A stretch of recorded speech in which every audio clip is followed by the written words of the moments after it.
মহামান্য আদালত,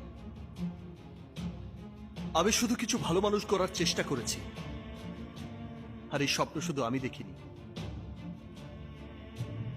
এই স্বপ্ন দেখেছিলেন আজ থেকে ৪৮ বছর আগে জাতির জনক বঙ্গবন্ধু শেখ মুজিবুর রহমান।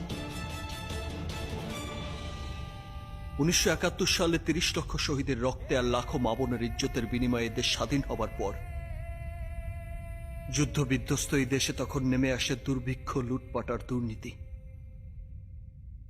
জাতির জনক তখন দিশেহারা হয়ে পড়েন। একদিন তিনি তার একজন শিক্ষককে বলেছিলেন, স্যার, আপনি তো মানুষ গড়ার কারিগর, দয়া করে আমাকে কিছু ভালো মানুষ দেবেন। আমি আবার তাদের নিয়ে চেষ্টা করে দেখি নতুন করে এই দেশটাকে গড়তে পারি কিনা। কিন্তু স্বাধীনতা বিরোধী পাকিস্তানি দোসররা ১৯৭৫ সালের ১৫ই আগস্ট সেই বিভীষিকাময় কালো রাতে জাতির জনককে সপরিবারে নির্মমভাবে হত্যা করে।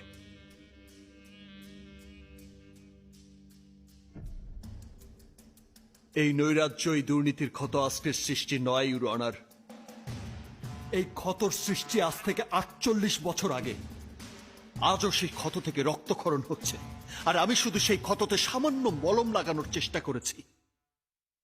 ওই দুর্নীতিবাজদের কালো টাকা ছিনিয়ে এনে এই অসহায় মেধাবী ছাত্রদের সাহায্য করেছি, সহযোগিতা করেছি, দুর্নীতিমুক্ত একটা সুন্দর দেশ গড়ার চেষ্টা করেছি।